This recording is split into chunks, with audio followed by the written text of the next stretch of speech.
my hands. That'll set the audio and we'll get started.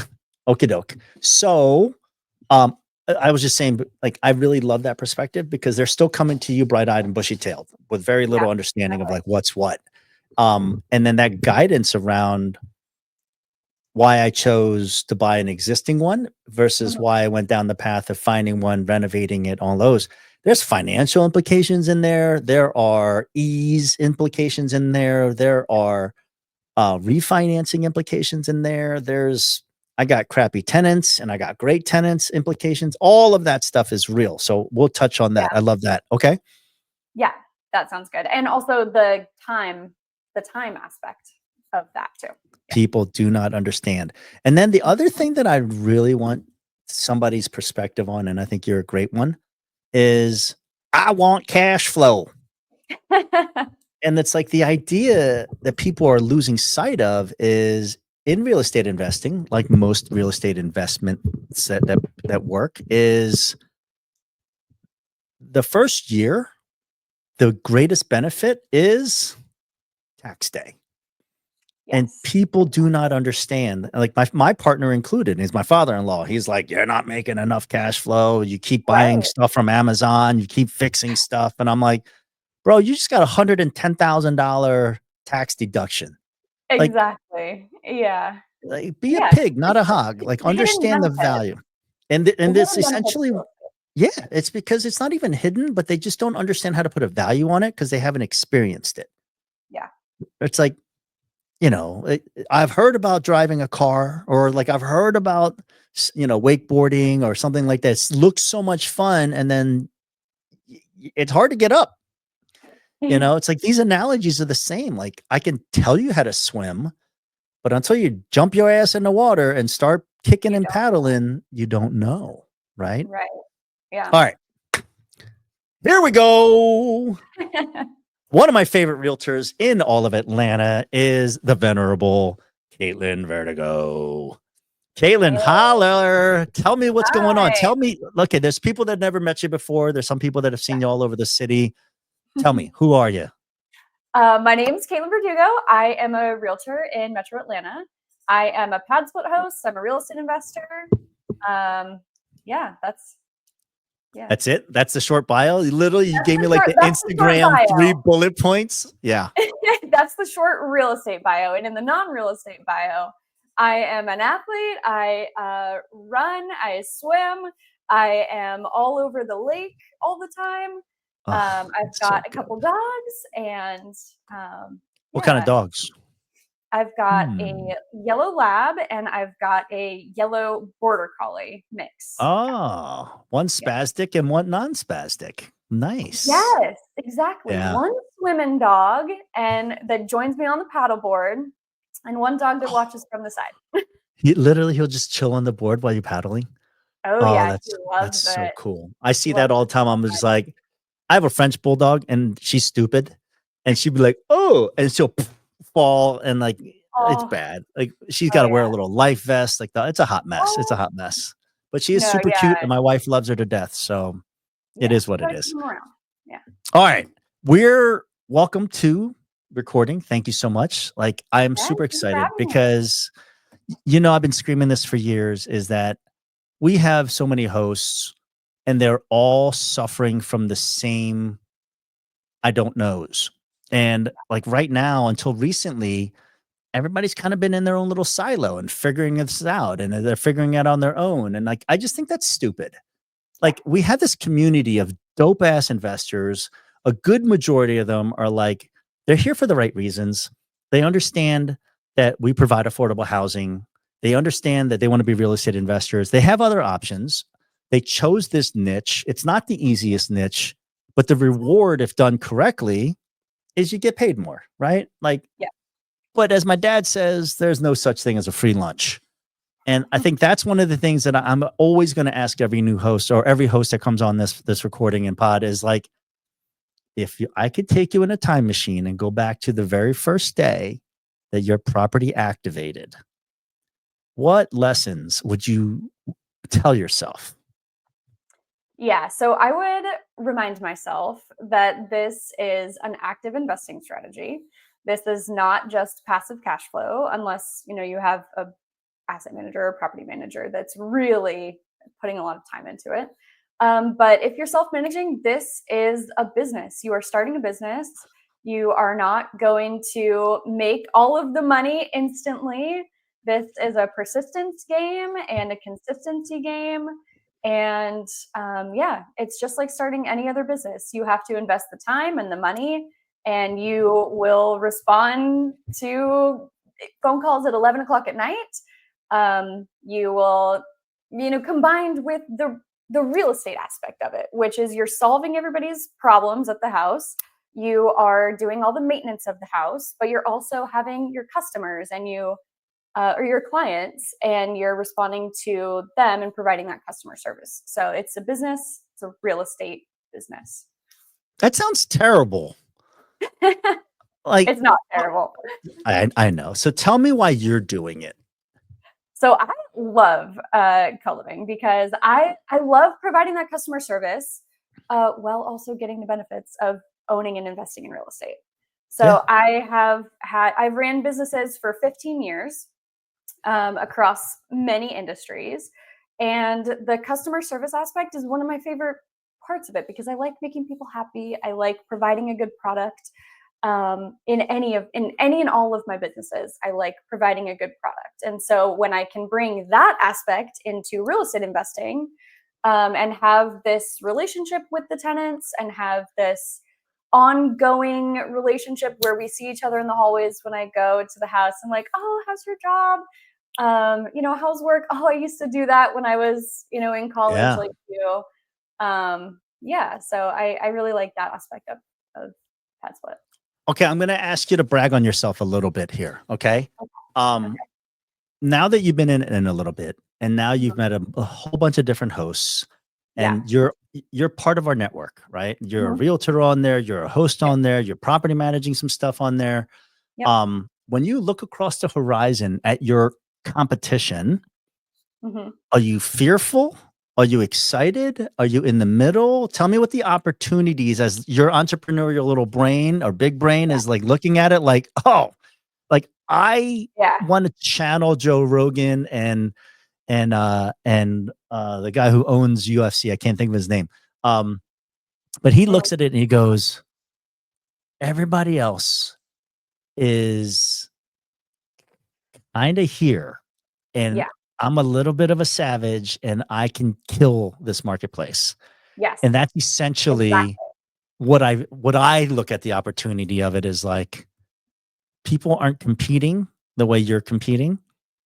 So it's like, I tell my kids all the time, thank God people are average, because then you'd have to compete. If they weren't, you would have to compete with 97% of the rest of the world. But instead, you really have to compete against 3 or 5% of the world. And it sounds really heinous to say it that way, but like, that's how I view the opportunity in co-living. Absolutely. That's how I view it on our platform, because like we're 5 years old. Nobody knows how to do this very super well. Some people are figuring it out quicker than others. What do you see as the opportunity? Yeah, so I am super excited about this opportunity because I like delivering that high value product. And so I've got 2 PadSplits right now of my own, all hardwood floors throughout, like all freshly painted, all freshly renovated. We provide above and beyond furniture and amenities and cleaning and services and all of that a lot of other PadSplits don't provide. And so we've seen an increase in tenure. We've seen just like an overall increase in satisfaction. A lot of people will come into our PadSplits and say, oh my God, this is the most beautiful house I've ever lived in. Yeah. And that's the goal, right? That's the goal. That's why our average room rent across all the houses, our average room rent in Metro Atlanta is $225. Yeah. For a shared bath. For a shared bath. Yeah, because everybody would say, oh, she must have all private bathrooms. No, you don't. Nope, I don't. But I do have better customer service. I am super responsive to messages. Somebody, will complain about an item and it's fixed the next day or the day after. Like 24 to 48 hours, your problem is solved. And they know that and maybe not some of the super minor things that aren't actual problems, but the real things, that the bathrooms are dirty, or that the kitchen, they need a mini fridge. No problem. I go to Walmart, I get them a mini fridge, and they're like, no one's ever done that for me before. I'm going to stay. Okay, I'm going to stop there for 1 second. There's a lot of different ways to make money on our platform. Yeah. In your eyes, what's your North Star as an entrepreneur? Are you solving for fast bookings? Are you solving for longer tenure? Like, what's the unlock in our game? How do you identify as, in my business, I make the most money when fill in the blank? When I keep tenants. Oh, amen. God bless. Like when they stay. Yep. It's just math. It's math. 6, 7, 8 people paying $800+ $900 a month. For you, $220. You're paying $1,000 a month. $8,000 or just under $8,000 of gross income. Pay down your mortgage if you want to, whatever the case may be. Extend it for a year. Yep. Come on now. You're getting Airbnb type revenue in a neighborhood that's not on a lake, that's not in, the Smoky Mountains, whatever. Right. Just regular, normal neighborhoods, regular, normal houses. And you got 30-year debt. You don't have like nonsense. You didn't overpay. Like, right. This is the unlock that people don't understand. And this is why I love that you're a realtor, because we have a lot of realtors selling crappy properties to ignorant hosts, not ignorant bad, like personality, ignorant, I don't know. Yeah. So they put all this trust in you. You're a fiduciary. Like, I know that as legally responsible. But I got hosts coming on board with like upside down math. I'm like, your math doesn't work. Yeah, no. So, okay, so we're going to get into that. We're going to get into that in a second, because I am such a fan of realtors that want to get in this space. Buy one. Yes. Because like, that's why I bought it. Like, I deal and talk with thousands of hosts. And the reality for me was, all right, I keep hearing you, but I don't have empathy and the pain. So I went and bought a couple of these things just so I had an understanding of like, we are in this together. We feel the same pain. Have you tried X, Y, and Z? Yes. And like, it's just such an easier conversation, especially for realtors, because like, it's the first step. Buy the right house at the right price. Don't overpay for the GC and the renovation. Don't over renovate. Like, stop with the marble countertops. Like, stop. Exactly. Yeah. Okay, so let's get back into this. And add to that, help people see problems they don't know exist yet, because those have been my problems. I know they exist, and I can help people avoid those problems, like having an air conditioning unit for the entire house instead of a multi-zone unit. Yeah. So, oh my God. So like, it just makes sense, because people don't understand.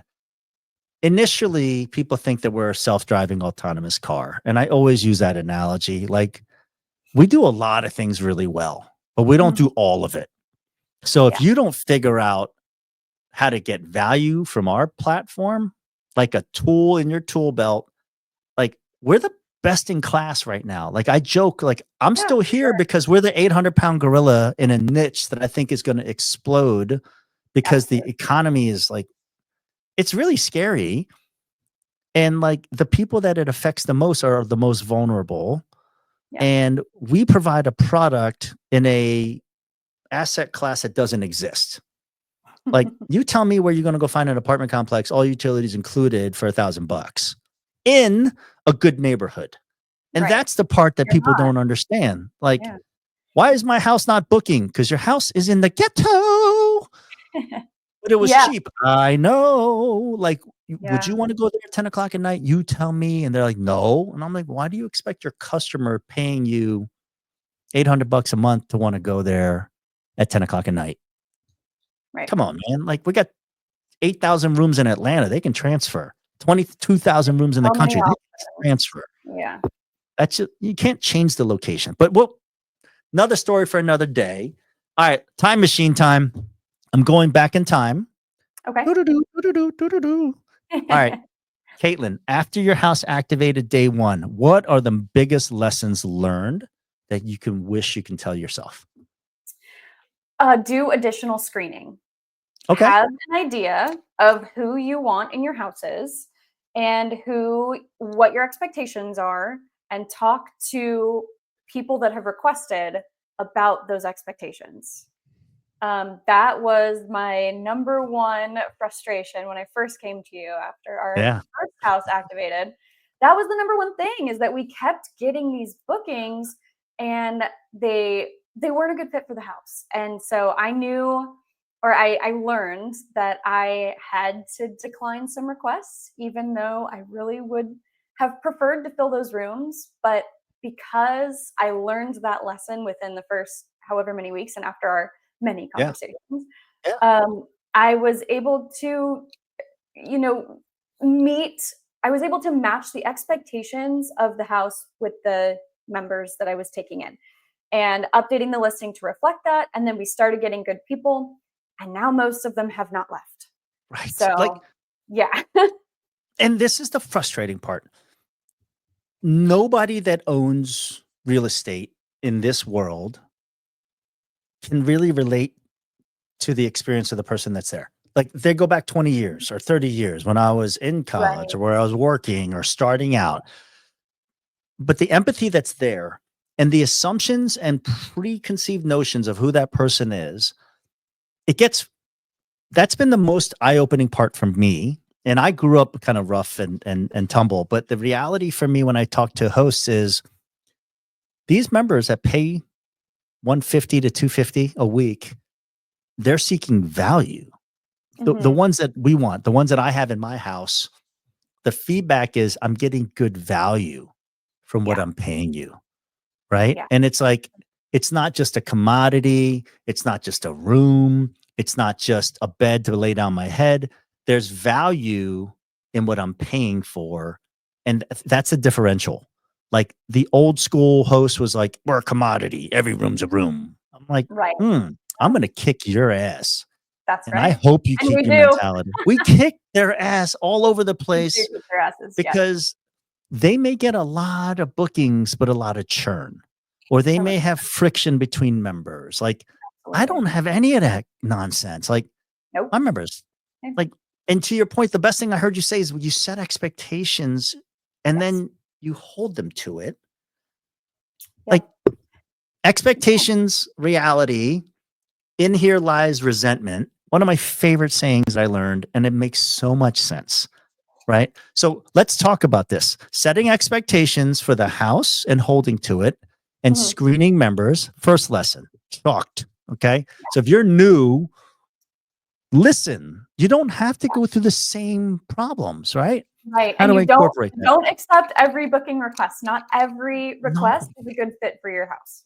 As the That was young kids would say, Caitlin, don't be thirsty. Stop being so thirsty, like, but it makes sense because in the beginning you have such anxiety. yes, My and you house is just wanna vacant. fill the rooms, you wanna fill the rooms, you wanna fill the rooms, Exactly. and then you fill the rooms, and then they're bad, and you have Yeah. so much friction, and you get so many complaints, and you have so many things to fix, and you're like, "This sucks, I hate this." Yeah. But if So let's you're gonna let's do it in dig a into cookie that a cutter little way. bit. What do Yeah. you ask? What's your go-to? Yeah, so when they request, I say, "Do you have a few minutes to hop on a call?" And I've got a whole list of questions. I say, like, first off, just tell me a little bit about yourself. And depending on how they do that, like, leads the conversation in a certain way, right? Mhm. So we'll talk more about their jobs, we'll talk about their hobbies. And then I say, I just want to make sure that we are setting the right expectations for this house. Everybody cleans up after themselves. Do you clean up after themselves, Yeah. after yourself? And um, if they stumble or they hesitate at all, I'm like, that's it's pretty clear that you don't. That you don't, but No, you're I just mean, gonna tell me that you do, yeah, right? I do. Of Like, course I do. uh, yeah, yeah, for sure, I clean up after myself. Okay, no, I know you don't. Okay, so I'm kind of ending the conversation. I'll go through the motions of the rest, but that's Oh done. my god. Like, But if it you're like, sounds so corny. That's important in a co-living it's facility. so important. I feel like that's one of the biggest complaints is that the house is dirty, or not my houses, but what I've heard from other people, that the house is dirty, or that there's dishes in the sink, or Yeah. that there's roaches, or that it's all just stemming from the people aren't cleaning up after themselves. Like, this is a co-living space. We all have Yep. to live in harmony, and we all have to do these things. You have to clean up after yourself. You have to be respectful. If we hear that you're playing music at 2 a.m., I'm going to give you a warning, and then I'm going to kick you out, Mm-hmm. because that is not the vibe that we're going for. And so, yeah, do you clean up after yourself? Do you have any kids? Do you have any pets? Do you have any dogs? Do you have any cars that aren't registered on the platform? And we'll kind of go from there based on those answers too. But everything has to be in line with what we're looking for. And a lot of times, the people that we're getting to are like remote workers or college students, or the older people that are like, I work 9 to 5, but I just want a quiet place to stay. And that's our place. Mm-hmm. There's a niche within the niche. And I think Mhm. that's the fun part about it, is like, I have historically always said co-living as a niche is more similar to Uber than it is to Airbnb. People always associate us to Airbnb because it's real estate. I look at Uber as saying, all right, a ride is a commodity, a car is a commodity, but there's different levels to it. Mhm. My daughter Exactly. goes out, when I order her an Uber to come home late at night, because I don't want to go drive at 12:30 to pick her up, I send an Uber Black. Why? Because the assumption is I'm going to get a better level of service, there's safety, and all this other stuff. Same mentality. Yeah. And our platform, as it continues to grow, those levels start setting themselves, right? And those opportunities, they're developing right in front of our eyes because we're creating them, right? We use price point as the vetting point, right? Yeah. And there's a demand and supply dynamic that, we're working on and we're getting better at. But the thing that's really happening because of people like you, the members in the houses are talking about it. Like, it Yeah. used to be, why do we not have any referrals? Because when I came here, I was like, what's going on? Why do we pay so much for new member acquisition? And I was like, why don't we have more referrals? Because I came from a company that all they did was refer, right? Okay. And they're like, yeah, we've asked members, and they feel kind of shamed that they're living in a house with 6 other people. And I was like, Hmm. oh, they're having a shitty experience. Yeah. I They're don't not want to proud of share where that. they live. Exactly. Right. Exactly. Right. I'm like, Right. that's a product service problem. Mhm. It's not 100% accurate to say we're all like that.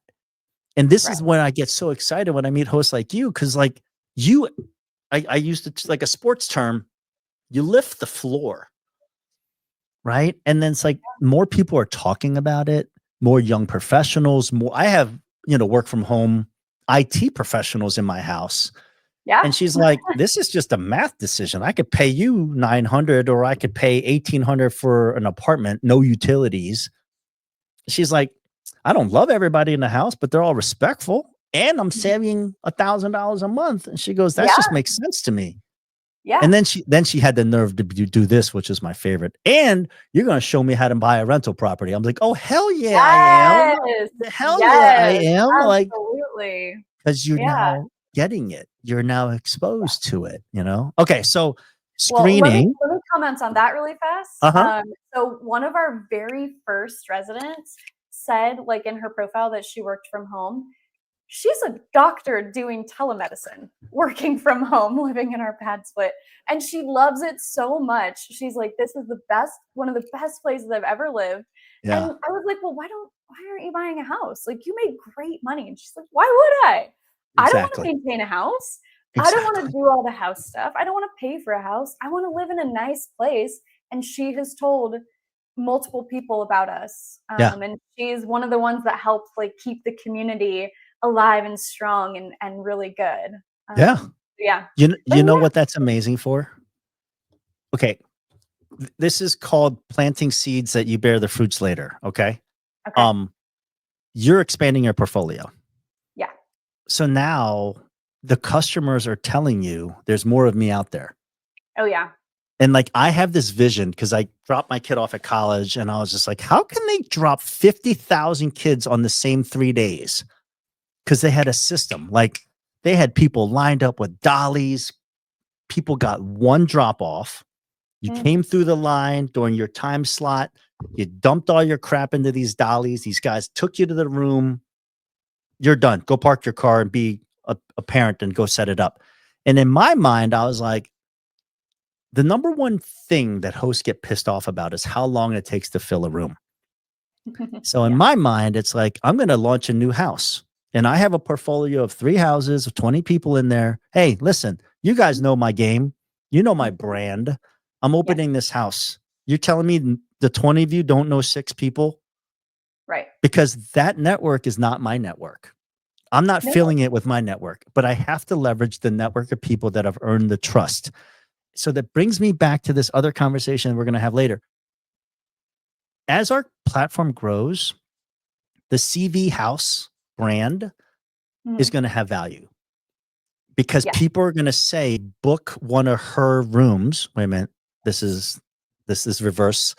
Book one of her rooms because this is what I'm referring. I'm not referring the whole platform. I'm referring that lady's house and experience because that's all I know. Yeah. And that's when I view this as like, oh, brands in service levels are going to outweigh general pop. You're going to keep your houses full because you've earned that, you know? That has already happened, actually. I love that.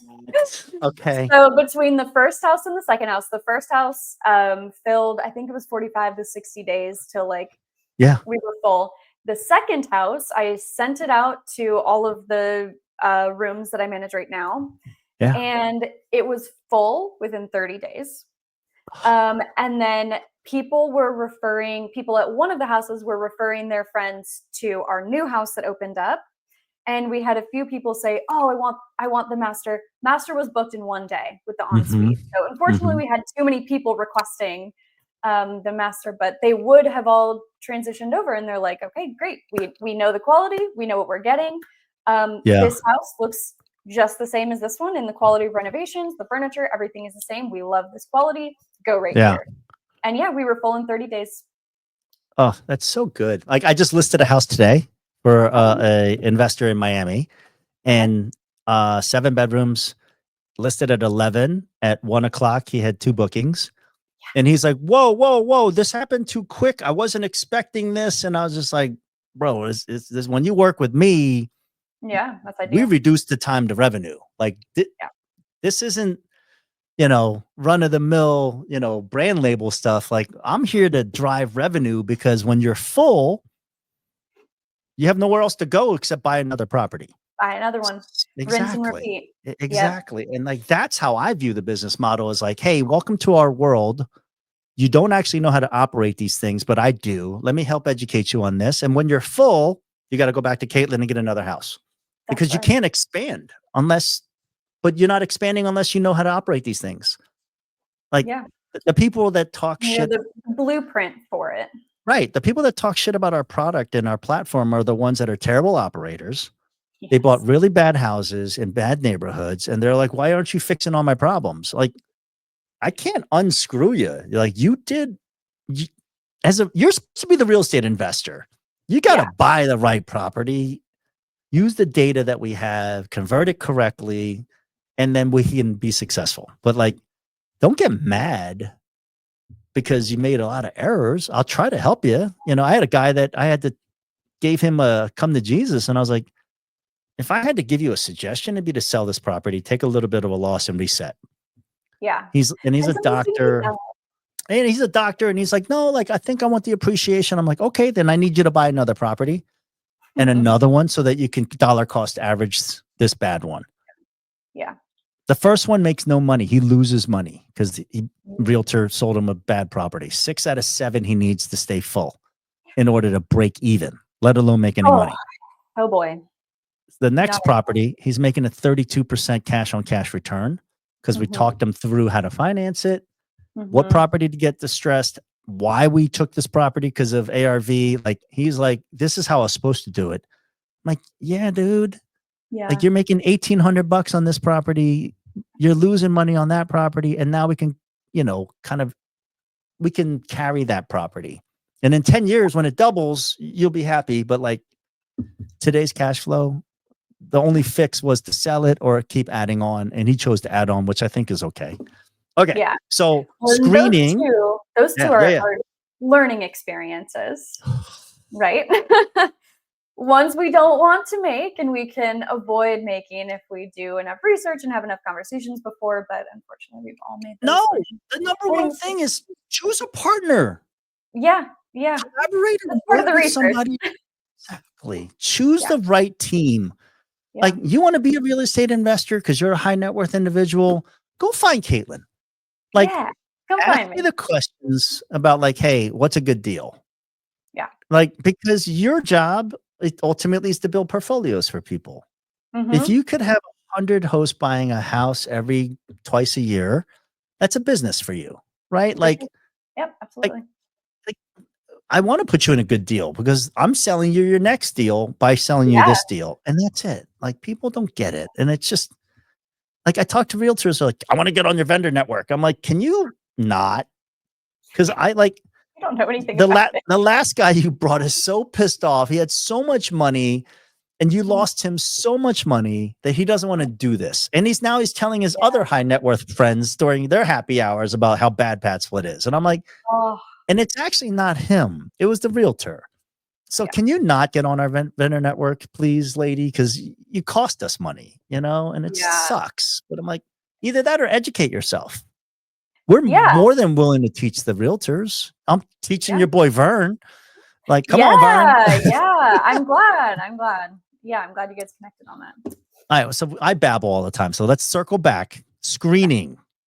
Yes. Caitlin version 1 as a host. I wish I could learn how to screen and set expectations. That was the second big one. Okay. Yep. And now what else? I think honestly, just knowing that this is a business. This is not just you walk in and you cash flow from day one. This is a business. You actively work on this. You work on it some more. You do some more research. You troubleshoot, 3 months in, you're like, I made this mistake. How do I do this now? This is a full business. And that I didn't really understand that when I got started. Because you were sold a bill of goods or you had your own self-perceived. Both, I would say. I think that a lot of maybe some of the marketing is like, oh, this is a done for you kind of thing. Which, I know we're straying away from that, but I'm, just being honest with that. Those are the types of things that I saw. And looking at other real estate investors, they're like, oh, we bought this one, we filled it up, bing, bang, boom, $1,500, easy peasy, lemon squeezy, and we are moving on to our next. And they never go back and talk about the business that they're running here. They talk about the acquisition, they talk about the cash flow. Next. Right. When room 2 punched room 3 because they stole her peanut butter. Yeah. Like, yeah, exactly. This stuff happens. And in all things, the crazy stuff always gets the most attention, right? It's like, that's the world we live in, the Instagrammable stuff. Nobody really talks about the doctor who's quietly creating a community in a co-living house. Like, and that's why we want to do this, because this exists. Working on creating that all the time, consistently. Just it's a consistency business, and you have to dedicate your time and your money to it. But you get super inflated cash flow, and that's exactly. There's no free lunch. That should be our tagline. There's no free lunch, but the juice is worth the squeeze. It is. If done correctly, the juice is definitely worth the squeeze, especially today. At 8% DSCR rates, like, hello, there's no other investment that's driving the yield that we do if operated correctly. Yeah. And I think that's the gap, It would take like 20 long-term rentals to equal the cash flow of one of our PadSplits. Yeah. Yeah. And And that's not going to happen. And even then, you have one HVAC go out, nope, you're done. exactly. The carpet, So you're done. I got to paint the house, done. Drywall holes, I'm done. I lost all of my $200 a month. My $1,200 profit for the year, $2,400 is gone. yeah, Be- and yeah. that's the reality of it, you know? And then Oh, you have to turn the tenant that's been in there for 2 years that you weren't cash flowing on. You have to put 4K in to paint the whole place, and you've never been inside of it in 2 years, and it's trashed. yeah. Versus now, we're like, if we turn them, we've already been inside this house. I know you're not Yeah. trashing the whole house. Maybe we have to do something in one room, but yeah, it's much easier. God. Okay. So we talked about the operational side, the screening, the setting expectations, the processes that you put into place. Are you developing systems now as you're learning all of these things? Yeah, for sure. Okay. Yes. So we've got our vendors that go through all of the houses. I've got a Google form that they fill out when they go through and they do a clean, or we have somebody do a quick clean, just like a 15-minute wipe down. In order to get paid, they're filling out our Google form that has multiple different sections in it. It gets sent to me. I pay them. So that's one of the like operations systems. The next is less like a system per se, but more of the blueprint for acquisition. Yeah. So we find our money partner, we establish that relationship. I go out and find the house because they're all split level ranches from the Yep. 1970s, and with at least 4 or 5 parking spots. We know that we're taking the living room and the dining room, bedroom 1, bedroom 2, great. There's a main kitchen with a little eat-in area. There's a downstairs living room. We're cutting off, making a 3rd bedroom. Probably also a basement, and then 4 bedrooms upstairs. Let's go. And Got that's it. a systemized blueprint for the kinds of houses that I'm looking for that are 2,400 square feet and larger. That's a big ass house, woman. Like That's seriously? what that's what both of them are.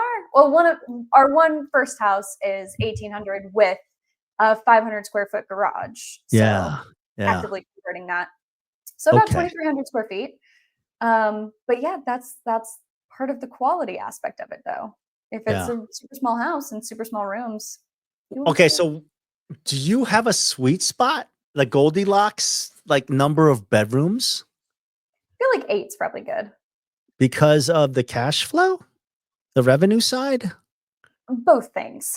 I mean, I've been in the pad splits that have 9, 10, 11 bedrooms, and it's a Hmm. lot. That's a lot of people in one house. I think that's too many for me. Um, and I think as long as we're at 6 or 7 bedrooms, we're cash flowing. Like, all good. It's maybe 1 or 2 or 3 people have mini fridges, and then they share Hmm. one main fridge. More than 8, yeah, I just feel like it's kind of a lot of strain if you have 2 public bathrooms and 1, like, ensuite bathroom.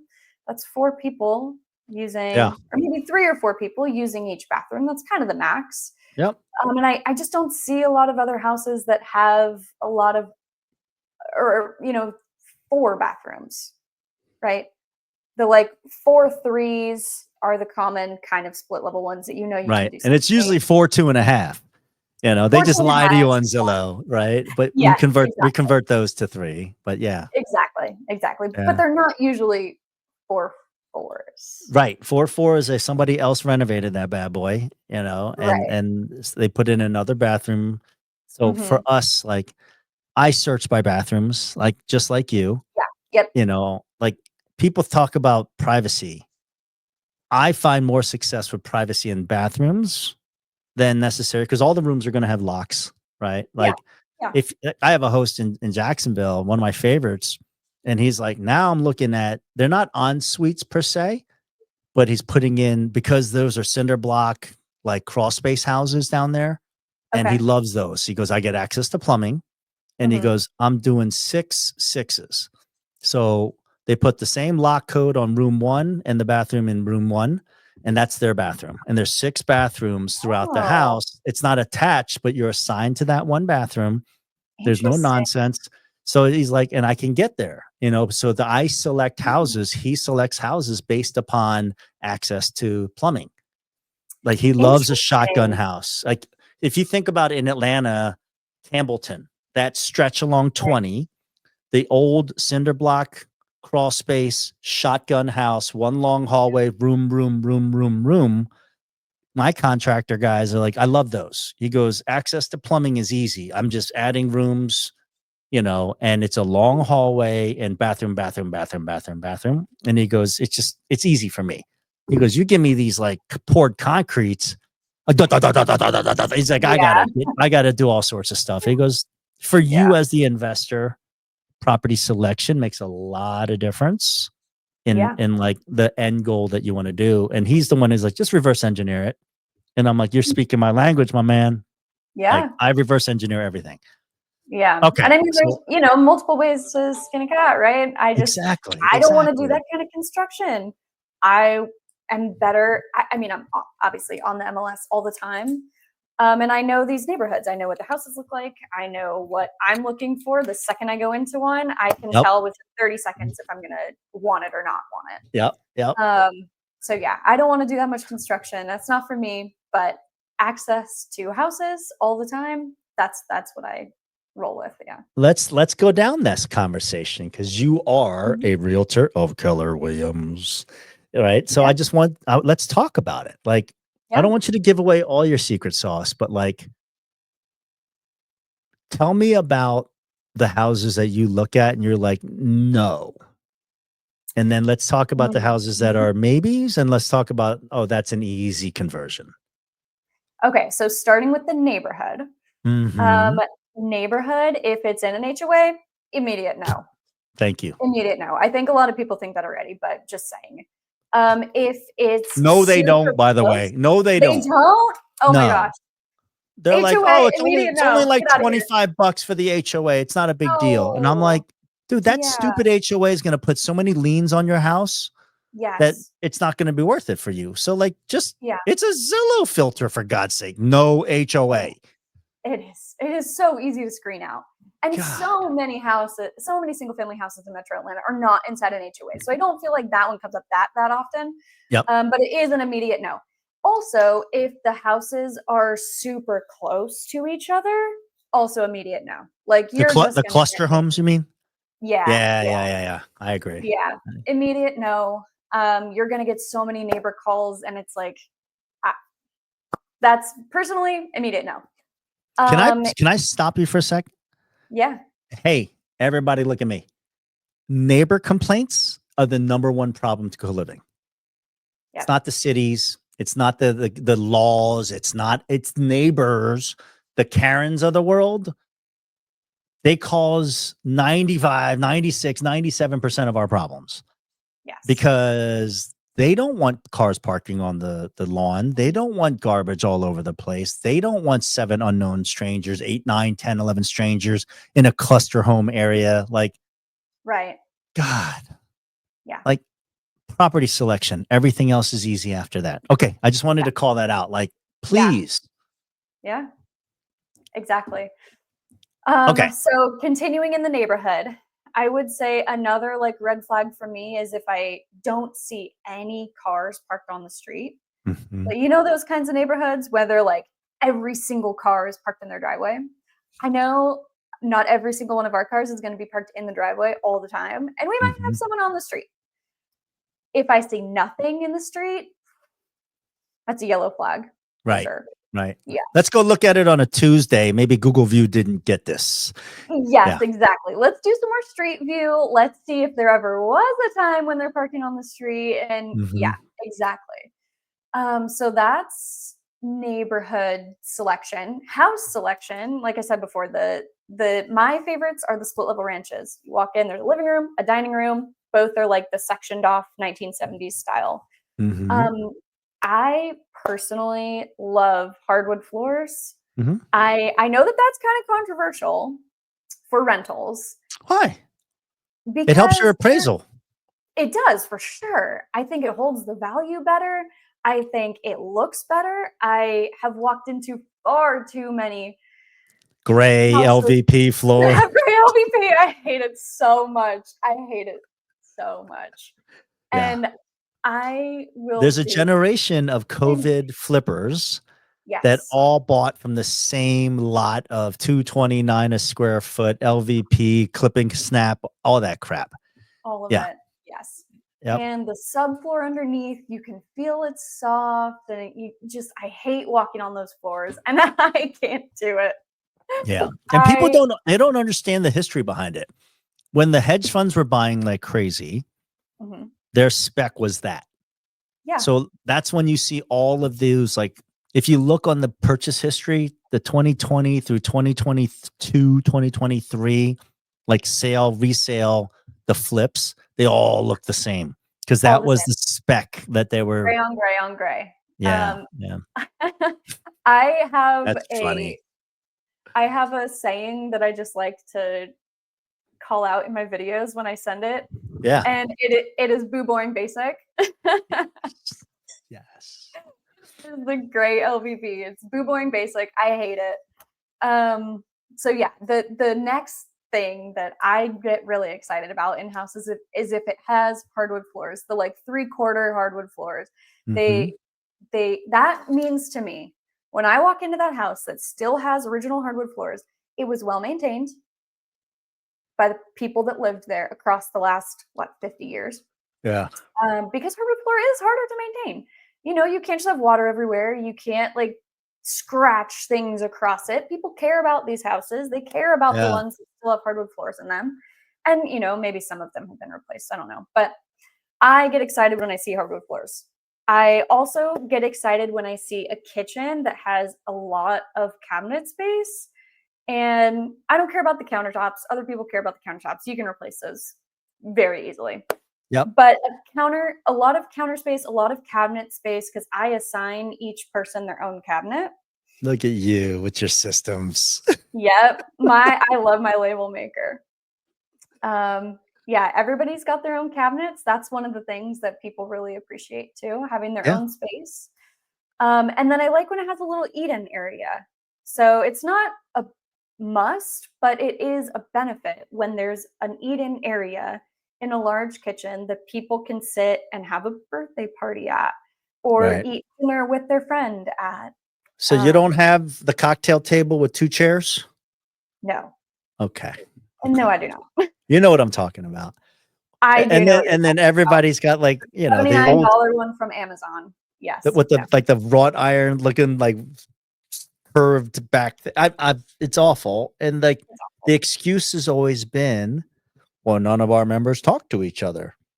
They don't ever eat Like, together. I'm like, no. my members do. My members have dinner together. They cook together. They Yep. socialize. That's why they stay. Yeah. Mine have birthday parties together. I walked in the other day to one of our houses and there was balloons there.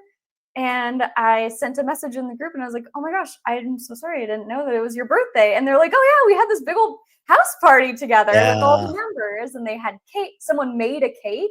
Yeah. They got them balloons and they all like sat around. They had little party hats. Oh God. That's awesome. It's so funny. But Yeah. yeah, it's because we've got a table with 5 chairs at it. Yep. Yep. Yep. Yep. Yep. Yep. Yep. And Yep. they I love it. know that they can roll their office chair because everybody gets desks and chairs. Yep. They know that they can roll their office chairs out there too, and they can have 9 chairs. So, Right. yeah. Okay. I love that. Okay. So continuing on. So I have to ask the question because when I hear your description, I keep thinking 250, 260, 270, 280 purchase price. Yeah. And so here's where the caveat for me comes into it is because I've talked to hosts about this. They have been not brainwashed, but they have entered real estate in the last couple of years under the David Green Bigger Pockets model of BRRRR, right? So the problem I run into, and I just had this recently with a host, he got all his money out and the appraisal was great, but now he's got a $3,600 note. Yeah. So now as an investor checkbox, great. I got 75% of a $400,000 ARV. I got $300,000 loan at 8.25%, 9%. I'm looking at $3,300 a month. He's like, I have a hard time cash flowing. I'm like, because because the you got a math is house for the free. the math is the math. Right. Exactly. Yes. Exactly. Like people don't understand you have your cake and eat it too. No, like Mhm. there's a trade-off in higher cost of the property, bigger Mhm. appraisal, bigger BRRRR. The nut is higher, For right? sure. Yeah, for sure. So we bird our first one also. And this is why I'm a fan of 8 bedrooms, because our first Mm, purchase was a BRRRR at 6 bedrooms, but it has a garage. mm-hmm. And so we're currently in the process of finishing that garage into like an entire suite. Because you have to So lift the that'll go revenue side. Yeah. exactly, because we Yeah. had the exact same thing. We got a house for a couple months of renovation and got almost all of our money back out of it. But now we have a higher mortgage payment than we do at the other house that we just bought for 280. Yeah. Because yeah, our ARV was 400 and we got 75% 300. back out, 300 back out, and now yeah, and the rates are higher. Because Mm-hmm. when you're doing an occupied refi or an occupied purchase, you have to use a different kind of loan, a different Yep. lender, Yep. Yep. different terms, all that stuff. So, yeah, so our 6 bedroom is harder to cash flow with the, you know, But you got no money in it.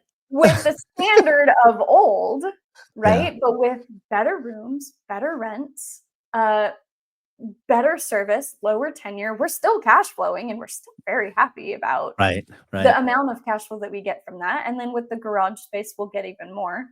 But yeah, a BRRRR is great and it has its pros and cons. Yeah. Yeah. Then I think that's like, and I think we come across that a lot because a lot of our investors are relatively new. Yeah. Like the old seasoned dogs that have 90 properties, they Mhm. come to us, they're just like, whoa, I'm as soon as the lease is up, I'm converting the next one. But their Yeah. cost basis is 2008. They don't owe anything on these. Like they're just killing it, right? They're printing money. Right. The new investors, high net worth W2s, that Mhm. are like, I better get into some of this real estate stuff because I just got kicked in the teeth on crypto. I got kicked in the teeth on the stock market. I got kicked in the teeth with this president and the tariffs and all this other stuff. So Yeah. they're coming, they go to YouTube University or Bigger Pockets. They hear burr, burr, burr, burr. And then they're like, well, can I get all my money back out? You Yeah. can. You can if you find the right deal at the right price with the right amount of renovation. You have the right contractors, you have the amount of time, you have the right Exactly. lending partners, you have the right strategy. Yes, Yep. you There's can. about, yeah, there's a lot of nuance behind that Yeah. statement, and I think that's where people get into trouble is they get so focused on one thing, they lose sight of all these other factors. And Yeah. like, to your point, can you make it work? Yes, when your revenue's higher. Yeah. At 220 a room, it could kind of work. It But if you works. I imagine think you any being room. in, right, imagine you're in Houston and you're 165 a room, Mhm. right? And now all of a sudden you're like, I don't cash flow. I Right. need everybody to be 100% occupied to make a couple $100. I'm like, and they're like, well, PadSplit doesn't work. Mm, We're mechanically, we're doing everything right. You yeah. bought wrong, Yeah. and like that's a tough thing to tell somebody that like they bought wrong. I'm like, but that's the reality. All right, Yeah. let's get back to this real quick. There's something that I want to talk about as before you call Caitlin and you're ready. I want you to consider this thing.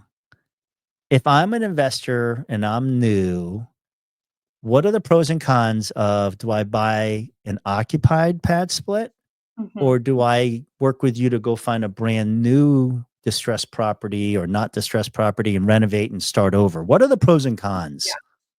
Yeah. So there are a lot of pros and cons to each of these strategies. The conversion takes more time, takes more boots on the ground to do the whole thing. You have to have more vendor contacts, you have holding costs, you have vacancy, you have to start everything from scratch, which is a pro and a con. If you're going to start it from scratch and have a really good product, do that. And you know your numbers and you have some um, cushion, maybe.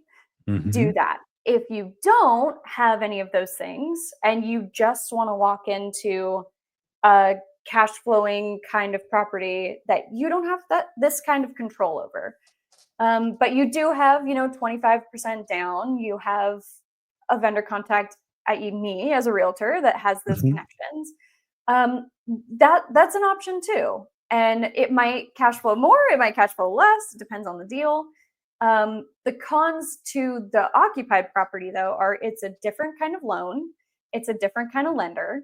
It's not just your standard conventional loan, because it's not just the standard conventional house. Because there's 7 rooms with numbers on the front 7 door. rooms with no living room, and you're going to get hit with the over modification overlay that a lot of regular lenders have. I mean, there's of course partners that have those kinds of loan products that can get that done, but you have to have better credit and you have to have money to put down. Yeah. And so if you've got those things and you've got the connections, then maybe that's the route you want to go. If you don't have the time or the construction knowledge and pouring rain, and furnishing knowledge and all of that, go occupied. Got it. If you've got this, go conversion. What are the downside risks of going occupied? It wasn't a product you started. You have to come in and solve someone else's deferred maintenance problems. You don't have control over the people that are already in that house. You didn't establish that community. You have to solve for the tenant issues. You have to come in and say, we are going to disturb you guys for the next 6 weeks as we're making all these repairs. Yeah.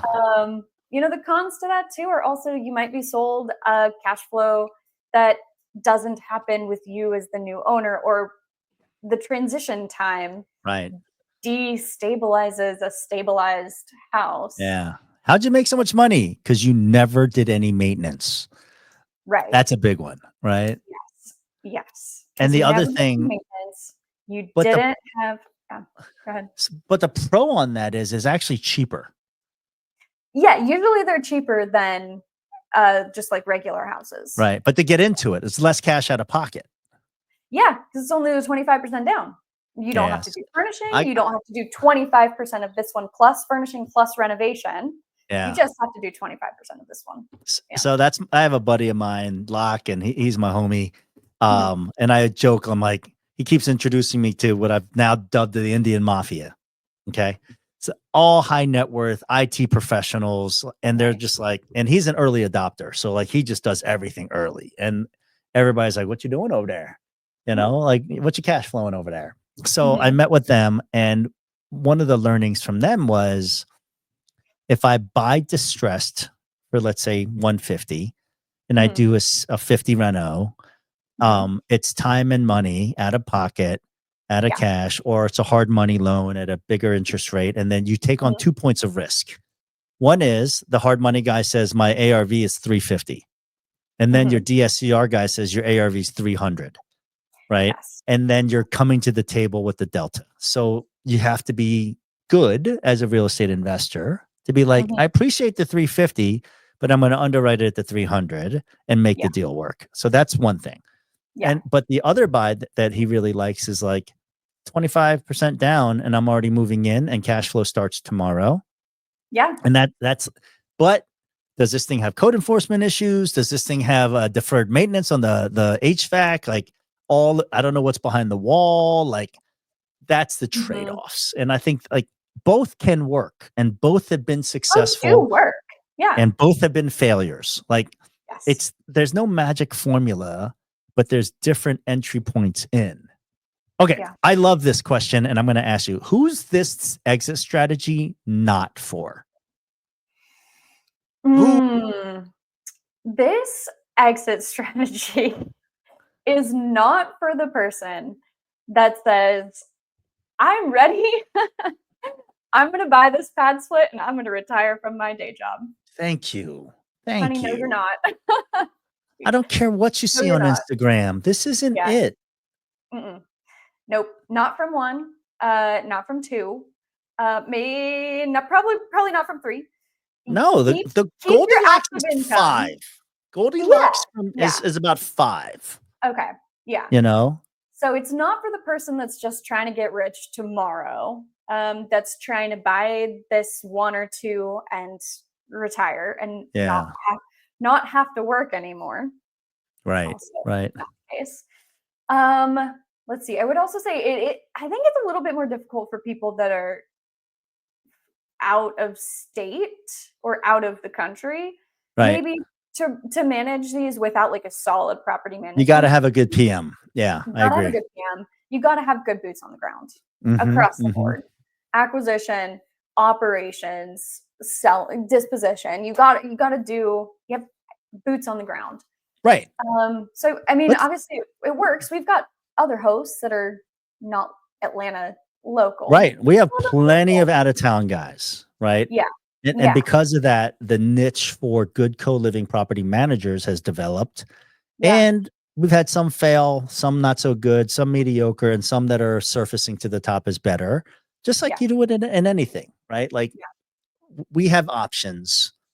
yeah. You want to pay dollar store pricing for service, we have one of those. If you want somebody who's Target, we have one of those. We don't have a Nordstrom because it just doesn't make sense to, to service it at that level. But like there's good and good enough and better, Yeah. so they're here. Who would Okay. you who would you say this is not for?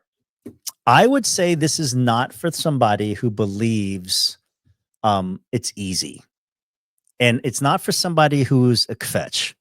Like if you want to bitch about everything, this ain't for you. But like it's just not. Like you have to understand that the juice is worth the squeeze financially, but now you have to ask yourself the question of like, is the juice worth the squeeze? Right? Like you have Yeah, to ask it before you get into it, and you have to understand, but this isn't Airbnb. right. It's not. Like we don't have vacation renters bringing in their Labradoodles and their Mercedes. This isn't it. You No. have to understand the niche that we work with and the drama that comes with it. And if you came silver spooned in your life and you've never been exposed to the working class people that make between 15 and 30 bucks an hour, you're going to Mhm. have sticker shock, right? Yeah. I would But agree with that for sure. yeah, that and like the person that, to your point, thinks that this is get rich fast. This Yeah. isn't day trading. It's not. And like It's not good. that's a big transition for W-2 employees who have Mhm. never owned real estate before. Like my Yeah. cash flow didn't show up this month. Like I was expecting more. Okay. Like, are you operating your business? Like, I think Right. what it's really good for on the flip side of that is somebody like you. You Mhm. were an entrepreneur. You are an entrepreneur that had some operational experience in the past to understand that FITFO should be a bumper sticker on every single PadSplit because you're What going to what is need FITFO? figure it the fuck out.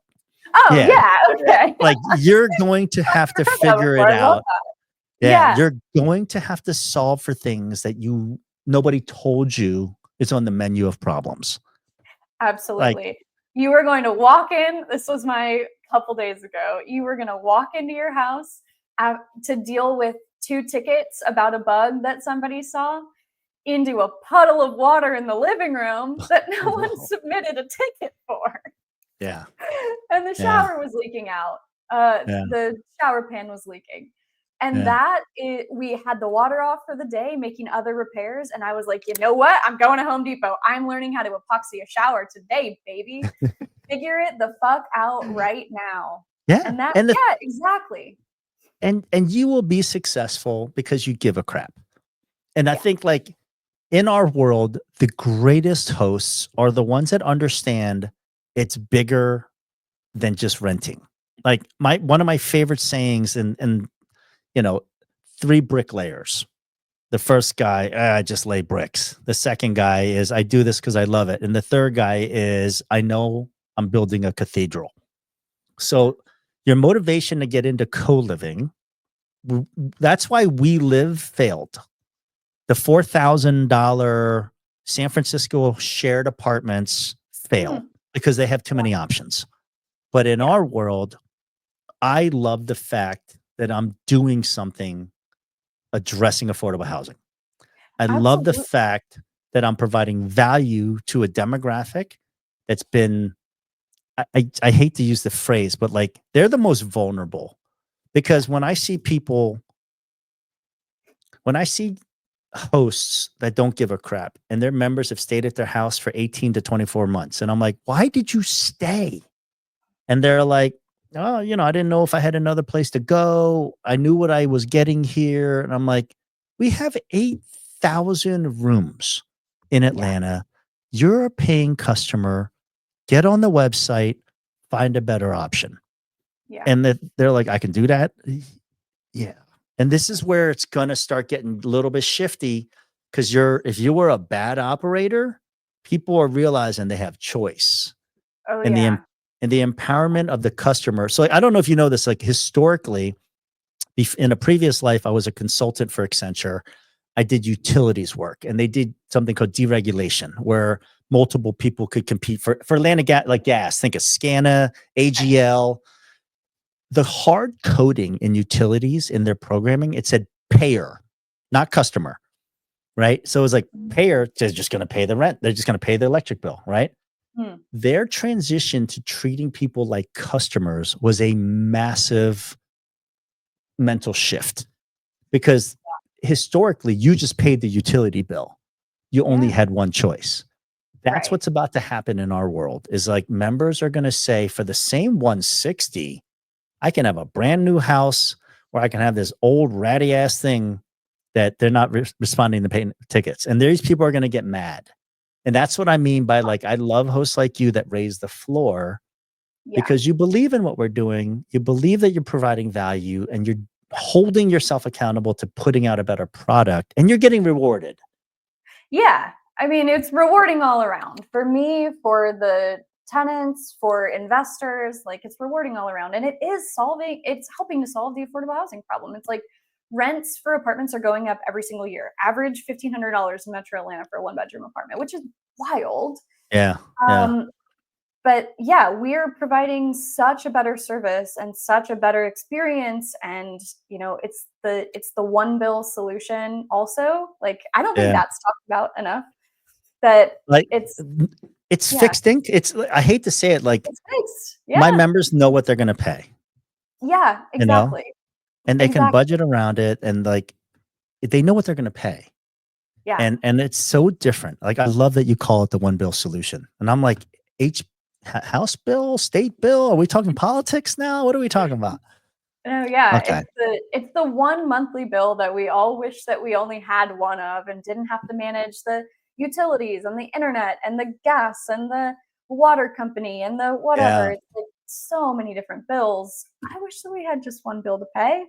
Yep. And so I think that, like, that aspect of it too is very convenient to our members, that they only have their one rent, and they know that it covers all of the things. It covers high-speed internet. It covers monthly cleaning, covers I pay for toilet paper and the paper towels. They don't have to worry about any of that.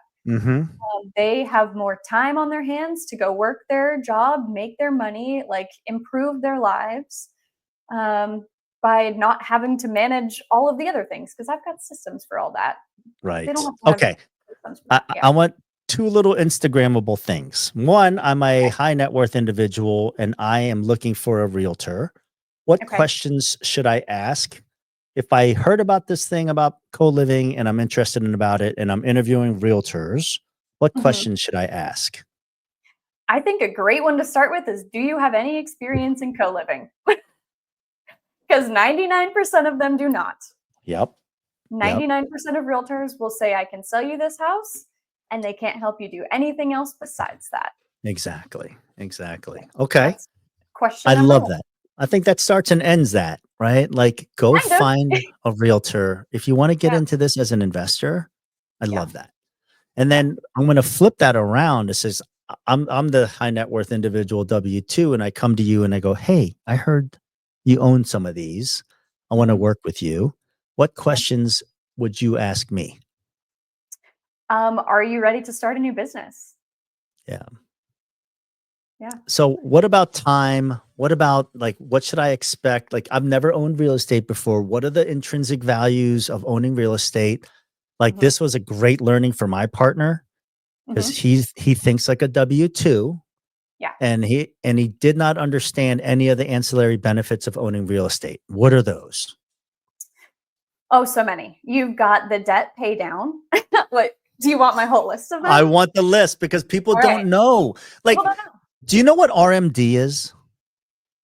No. Required minimum distribution. You need to look this one up because this will target an entire target base of customers for you. If you are retired and you have a IRA, right, and retirement, when Social Security starts, like at a certain point, they require you to take a distribution. Yeah. So like high net worth individuals are being required to take $150,000, $200,000 distributions out of their retirement plan, right? And they're taxed as income. And they don't have any more income, right? But they're being taxed on income. And I'm like, if you bought a house with that every single year, you would get the tax depreciation off of that and accelerated and bonus depreciation because this president just reinstated that. Like, did you not know that you like if you're going to renovate a house, they don't know because they've never done it. All right. Yeah. I'm going to let you keep going. So, okay. Pay down. Somebody else is paying down your debt. Someone else is paying down your mortgage. You've got the appreciation. Atlanta metro area, average 4 to 6% every year. Obviously, it was different with COVID, but 4 to 6% on average. Yeah. On average. So over the course of 10, 20 years, that's hundreds of thousands of dollars that you have made. I think, one of the other ones too is being able to use your retirement account to invest in real estate. One of our partners used her IRA to help fund our self-directed IRA. Her self-directed IRA. It also had a few other quirks to the transaction. It's a quirky thing, but yeah. It is, but it worked out. It was just fine, and she gets those benefits. Let's see. You've also got cash flow, obviously. You've got the tax benefits of being able to buy a new house every year and take the mortgage interest deduction on your taxes. You can do a cost segregation report and lower your taxes even more. Let's see. What else? I feel like that's a lot of things already. Bonus appreciation is real. Expenses are real. Yes. Okay, so being able to use all of your expenses as deductions to your regular income. I do that across all of my businesses because I'm a real estate professional. Because you're a real estate professional, right? Yep. So these are things that people just don't know, but they're on the sidelines or watching a ton of YouTube and they're just like, I might want to get into that. I'm like, if you're making over 100, 150 grand a year and I hate to say it, but if you're single, right. And you have this, instead of your Starbucks and your nails and your fancy car, I always look at 40, 50-year-olds because that's the demo that I'm in. Right. But I'm talking to my 18-year-old and 19-year-old kids the same way. The people that are doing different things early, they're set for life. Like if they're building a portfolio with their first job, their FHA loan, 3.5%, and they're getting into a multiplex, right? Yes, and 3 other people are paying it. They're house hacking.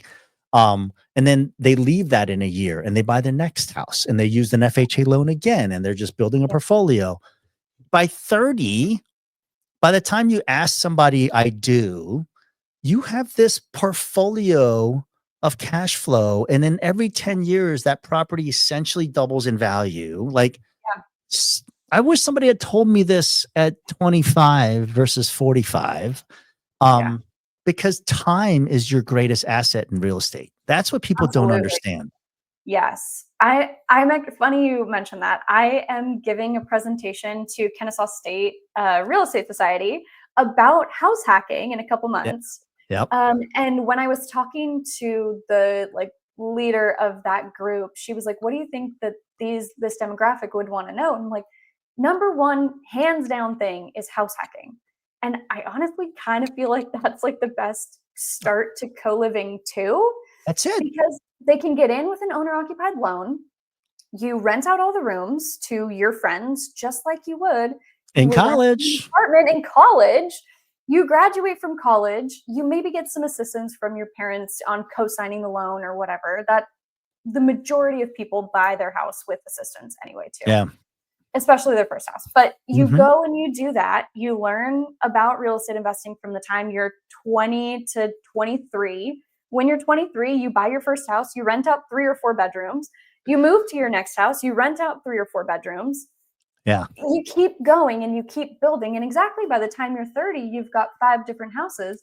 But suddenly, especially if you're a woman in this society, you can have flexibility in the amount that you work when you have a family and when you have other You have options not to have to take a shitty options. job.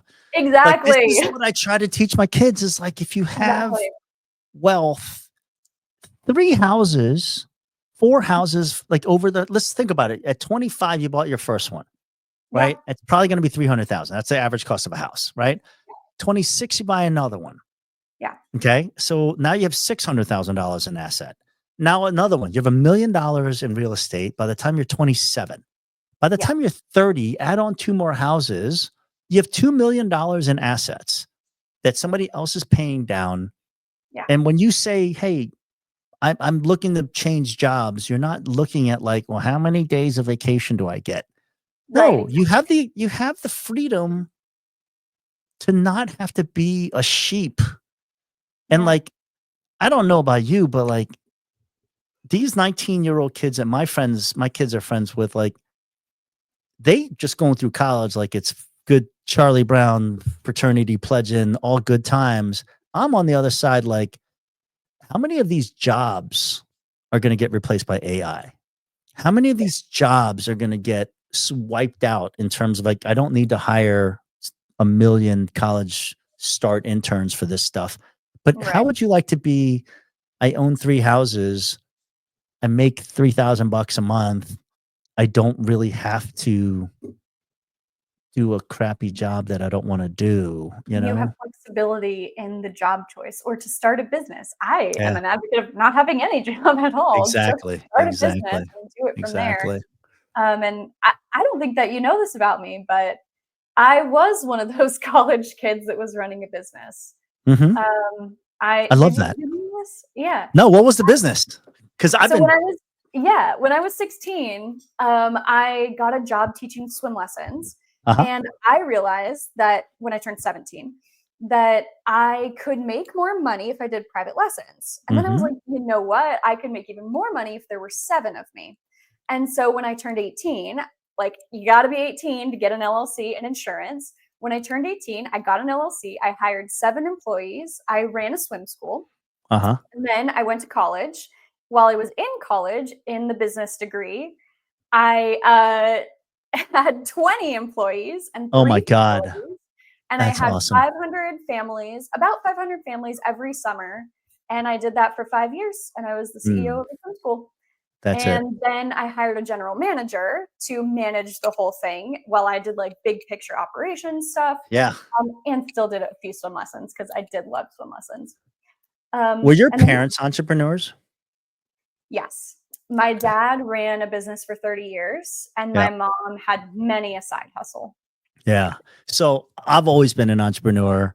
Like once we had our first kid, I was like, I was getting on a plane every single Monday and getting off on a Friday for consulting. And I was like, my wife's like, listen here, chump, you better figure Don't something do out. So that. we bought a distribution company for 15 years. So like all through my Oh, kids' wow. life, Yeah. my kids were like, daddy drives and delivers bologna for a living. We owned a Boar's Head distribution company. But Okay. there's pictures of them in the truck and like time Oh, that's flexibility amazing. was to learn. Yeah. My kid, he is bar mitzvahed Okay. and my wife's Jewish. And I was like, you're going to go buy a power washing set. I love that. And he Yeah. started, he's like, what do you mean? It's like $2,000. I'm not doing that. I was like, shut up. Let's get in the car. So we went up there, met this lady. I have a friend of mine who owns like an entire power washing business. He's like, go see Large Marge or whatever her name is. And she was like, I heard about you, like cigarette hanging out her mouth. Oh And my she god. literally walked him around. She's talking to me. I'm like, oh no, I'm not here for me. Talk to You're here Vincent. for him. Yeah. And Amazing. so they went around, got all the pieces, all the parts, all the things. She showed him how to use it. And then my wife was like, you need customers. I can help you with that. So she went on Jewish Moms of Atlanta, Facebook group. And she's like, made little flyers, $400 a job. Wow. Wow. 400 a job. And then like, because he's a handsome dude, he would get tips. He's like, and he would come home. He's like, this sucks. I hate it. It's like July. But then I was like, did you get paid? He goes, no, I love the money, but the job sucks. And I was like, okay. You can take that money and start a new business that you actually like. Exactly. So last summer was like the second summer he did it, or third summer. And he's like, hey, I can sell the job and then have my boy, I could pay him $20 an hour. He's going to make more money than he's ever going to make in another job. And I just keep him busy. And I was like, that's the lesson, bro. It's like, and now we have all of these other knuckleheads that I'm friends with that have like the DeWalt 40,000 PSI super thing that they only use once in their life. I'm like, go ask them if you can borrow it. And now you sell a second job and employ a second buddy at $20 an hour. And he's like, last time he was playing golf, he's coming back in like, his golf shirt and this and that. And he's like, yeah, I got to go collect a check from, Mrs. Stein. I was like, how many jobs are going? He was like, yeah. And like, you're doing something else, but making money while you're doing something else. Like that's the whole lesson. And like, again, we go back to the sheep thing. The rest of the world is going to be sheep. Yeah. If you have a little bit of like exposure, like our network that you're talking about, like your parents, you saw that. Very helpful. And that's acceptable that you are out there creating an LLC and hiring and selling and managing and you know what I mean? And the real estate's a perfect, natural progression of that because it's your own business. Exactly. And if you treat this like your business too, that's the whole thing. That's the whole thing. You have to treat it like a business. That's underline. Exclamation point. Exactly. How old is and mic drop. He's 18. He just finished his freshman year at Arizona State. Okay. My God. What a different college experience. And he had literally like, he's the poster child for living his best life. And he's living his best life. He's pledging. He like found a job. Somebody at a club was like, how come you're always here with all these pretty girls? And he's like, they're just friends of mine. And he goes, I figured out you guys always let me in if I bring a lot of girls. And they're like, I'll pay you for every time that you come if you bring a big posse of cool and pretty chicks and ladies, and they come and they get table service, and he gets paid, per person because they want that scene in the club. And he's like, Dad, I got a job. And I was like, what job? He goes, I'm working with a promoter. I'm like, bro, that's the craziest job. He goes, I'm going to do it anyway. And they let me in and, we get table service. And I'm just like, figure it out, bud. There's always a game. Yeah. You just have to figure out the game. One of my favorite sayings also is like 9 out of 10 businesses I think Cody Sanchez, 9 out of 10 businesses fail, so start 10 businesses. Yes. And that's exactly, it's exactly that. It's like the pressure washing business, great, taught you a little lesson, taught you that you can hire other people to do the work for you and you can make money from that. Yeah. The promotion business, you can find a job anywhere. You can find customers. You never know where you're going to find them. You can find them anywhere. If you are entrepreneurial enough, you will figure out how to do it. Yeah. You know what's funny with that is like all of his friends, again, like we're friends with all of the 2006 birth years. Like we met our core group of friends are from the 2s and 3s in preschool. So for 18 years, we've been friends with these people. And everybody's kids all went to college their freshman year. Everybody had a little bit of different experience, but like 80% of them are business majors who had never had a job, or like they had a, waitressing job or waiter job or whatever. And there's like 2 or 3 that their parents are entrepreneurs, completely different perspective. Yeah. Like these other kids, they're doing jobs for the sake of what the majors for the sake of thinking that's the job that they want to get. Like this is the blueprint for, I want to be investment banking, or I want to get into this or whatever. We went it a little bit different. I went it a little bit different. I was like, you need to leave college with 4 things. Know how to market. Mm-hmm. You know how to understand finance because you need to borrow somebody else's money at some point. Yeah. Understand accounting because you have to understand how to pay them back. and then understand like some psychology, sales, essentially. Yeah. If you can learn those 4 skills, whether you're working for BlackRock or whether you're working for Publix, those same 4 skills, those businesses are businesses and they have to do all 4 of those things and you'll Yeah. find a job in there somewhere. I want to And add then, one more. yeah, tell me one more. You have to be able to communicate professionally. Written form, on the phone, in person. I would say though, written form is almost one of the most important ones. And I mean, maybe I'm biased because I'm a realtor and I literally make money with emails. But Yeah. yeah, one of my favorite things is to like track how much money I've made people with my emails. And it's crazy because when you're negotiating due diligence, you can write an email persuading somebody to cut the purchase price or to give you closing costs or whatever, and they'll do it. Yeah. They'll do it from your email alone. Yep. And so I would add communicate professionally to that list. And funny story about that, what you just said about the business major. I started as a child development major because I was teaching kids swim lessons while I was running my swim school. I decided that I wanted to change to a business major because I was running a business and I was pretty good at it. And they kicked me out of the business major because I am not good at I was not good at college algebra. Couldn't do it. Yo, my kid literally failed his core math class his first semester. He had to retake it his second semester. Got through by the skin of his teeth to get into these other second and third level classes that he needed to get into. Yep. And I was like, can I tell you something? I've run multi-million-dollar businesses my entire life, and I don't use any of that shit. None of it. I use a calculator and I go back to the answer of like, does it make me money? Right. I was like, what algebra teaches you is you have 2 out of the 3 core things and you can make a decision without all the information. That's essentially what algebra is. And when I explained it that way, he's like, oh, that makes sense. And I was like, bro, nobody's going to ask you what a freaking isosceles triangle is. But if you have 1 degree over there and 1 degree over there, you can answer me what the 3rd degree is. That applies to everything we do in the world. And like, that's the differential between entrepreneurs who raise their kids that way and W-2s are like, well, you need to get a secure job. I'm like, you are in marketing. Like, you're probably going to be unemployed faster than I'm going to be employed, or you're a copywriter. Like, you're about to get smoked because my chat GPT is better than you. Yeah. Like, do you know I use chat GPT? You ready for this? Yeah. Give me projected ARV on a deal that I'm looking at. And they're within $10,000 on the paid side of what the ARV is going to be. Yeah. So like when the hard money guys come back and say 350, I'm like, not this. I'm closer to 300. So like we're going to underwrite at 300.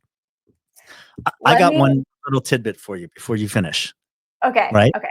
I have a I guy. want to talk about ChatGPT though, but okay. No. Yeah. I have a guy that's in Jacksonville. He's a great host. And he loves acquisition. And he taught me this yesterday, and I'll share it with you. When a realtor says, I have no disclosure and I do not know, so I have, I don't have the ability to whatever, right? He sent an inspector out there, shared it back with the realtor and said, now you have the inspection report of everything that's wrong with the property. So now you have to disclose it to everybody else. So he literally painted them back in a corner because his price, it was listed at like 150 and he came back at like 88. He's like, this is the justification for my price. I'm not trying to lowball you. I'm just telling you what the math says. And now when you speak to somebody else, you no longer have that veil of BS that I don't know because we've given you the disclosure and we've given you the inspection and you have to disclose it to everybody subsequently. And they laughed at his offer, went away. A week later, they came back and took it because by law, they have to disclose what they know now. And I was like, dude, I never knew that. I never knew that. That's one of my favorite tricks to use on the buy side is to say, in the state of Georgia, we're required to disclose material defects. Exactly. And so if you go back to market, knowing that the foundation is whatever, you're going to have to put that on the seller's disclosure. And so when I go back to this listing, I will flag it. I will report it to FMLS if I don't see the updated disclosure. And they're like, okay. F you, but yes, you got me. What do you want? I'm exactly. Like, let me send you my email. And that's then we awesome. Yeah. Exactly. But that, nobody knows the mechanics of it until you get to the granularity. And that's the reality. Like, our business is a perfect example. Oh, 4 bedrooms, 7 bedrooms, you make a lot of money. In the granular, there's a lot of stuff that we got to talk about. Like, our business is made in nuance. But I want to go back to your ChatGPT thing. Tell me. Okay, so I love ChatGPT. I use ChatGPT for everything. If you were like, I'm looking, and off of the real estate topic, if you're like, I'm looking for a new car, these are the specs that I'm looking for, give me an entire table of all of these specs, it will do that for you. And it will tell you exactly which car to buy that will suit your preferences. But you can also tell ChatGPT, this is what I'm looking for in my deals. And I'm going to tell you initially what I'm looking for in my acquisition. I'm going to tell you all the things that, here's where we need to be price wise and where we need to be renovation, and tell me all of the, and I'm going to tell you all the strategies, the BRRRR, the long-term hold, the flip. I'm going to tell you all these things that I'm looking at. I want you to keep this as just a template. So then when I open it again, I'm like, here's the details of this house. Which strategy does it fit? And will it work for me? And that is amazing. Yeah. Like, I'll give you another great use. Cause like, so, you know, that the Facebook group and the cohort and the community that I'm building, right? It's like, one of the big things is the listings. Like, I don't know if you've gone back and taken a look at some of the stuff that I'm doing with listings. Yeah. Like the houses that are like Gainesville house. Yes. I was like, come on, homie. So then I took the listing, I put it in the ChatGPT. I go, I need something better. And it spits out this emoji filled listing that talks about safe and secure doors, you know, enhanced co-living, and, you know, top rated hosts, and, you know, the location. Literally, it changes the number of views, which then lead to bookings. Like, how we reverse engineer these things, other people aren't doing. So it goes back around to, is sheep are sheep, and, you know, we are what we are, you know? I'm gonna improve that a little bit, because you can tell ChatGPT, this is my target demographic. This is my target audience for this house. Give me the points that these people would be looking for, and then put it in my listing. Yep. And then amazingly, like, my boy Chris in Jacksonville, he had like 34% occupancy across like 6 houses. I'm like, what the frick's going on? And he's like, listen, I do this full time. He goes, treat me like a piece of clay. He's the one that loves acquisition, the one that told me about the thing. And he's like, I'm having operational issues. I got a great PM. She's willing to do anything I want. I just want to give her different direction. And I lead with community. I know you and I've talked about this all the time. He's like, hell, I'll try it. So he changed his listings and he put on the literally a flag, like banner. It says, this is a community PadSplit. He goes, you know, and he started changing the screening. He started changing the listing to narrow down the avatar that he was chasing. And now, like, his rooms are, I think he's like just crossed 70% occupancy. He's putting on new properties. He's looking and building and acquiring properties for that purpose. Like, he's reverse engineering it with intent versus like, well, I thought if I just did it and put the doors on, you guys would handle it. And I'm like, no, it could work like that, but you can't be upset at the result because you gave it no direction, right? It's like telling ChatGPT, solve the world's hunger problem. Where, how, when? If you narrow down the focus, you're more likely to complete something. He took that on head on. He literally shows up at every webinar, every like open hour. And he's like, all right, I got questions, and bang, bang, bang, bang. And he's a doer, which I love. He's like, I'll do it. I'll test it. I'll let you know. I'll do it. I'll test it. I'll let you know. And like, some things fail, some things don't, but he's always iterating. And then he's taking the best, creating your SOPs. And he's like, I could build 100 of these now because I've Yeah. always been good at, he buys like $80,000 homes that are ARVing for like 220, Wow. and he's juicing. Yeah. It's like his acquisition skills are so good. Now he's tightening up his operational skills and he goes, no, I could scale this all day long, Yeah. and I'm just like, oh my God, you're dangerous, but you're awesome. Yeah. Um, And that plays into the research that people need to do and the business that this is. It's like the house might not always need the time, the tenants might not always need the time, but the actual business, if you want to grow it, needs the time. You have to do the research. You have to join the Facebook groups. You have to go to the meetups. You have to talk to other people that are doing this thing to realize, oh, I could put a flag on my listing. Great, I'm going to do that. yep. And Yep. what you told me initially with our very first listing was that the listing sucked. Like it needed to have the top tier host and the little medals and stuff. Yeah. And once we made those changes, that's how we got full so quickly. I mean, we spent 3 weeks bitching about the requests that we were getting and denying, getting again denying, screening again denying. And then as soon as we changed it, everything changed. And Yeah. then we were Because full. And you're now had control and you were intentionally managing your business. yeah, You're getting results from that, which is its own, what's the mental serotonin, one of those yeah, tonins where like it just feels melatonin. better being right. It Yeah, feels good. Positive results from positive actions are real, yeah, and then you're like, oh, that was good. How can I make it great? And you yeah. iterate. How that was good, I'm and you gonna just buy another iterate. one. Let's do another one. Let's Exactly. do another one. Let's do another one. Exactly. I have a question just before I let you go. Yeah. For private money lenders that work with you, Mhm. like, and there's a whole world of private money lenders out there that are like, dude, I've been doing like multifamily and getting hammered. Like, Yeah. I welcome them into our ecosystem. The ones you work with, what's an Mhm. average return that they should expect? 10 to 12% is what we're Under offering. what time frame? Annualized. So Okay. a PML, if they only want a short term, then 12 and 2 maybe. Mm-hmm. If they're going to fund a BRRRR or if they're going to fund a flip or something like that.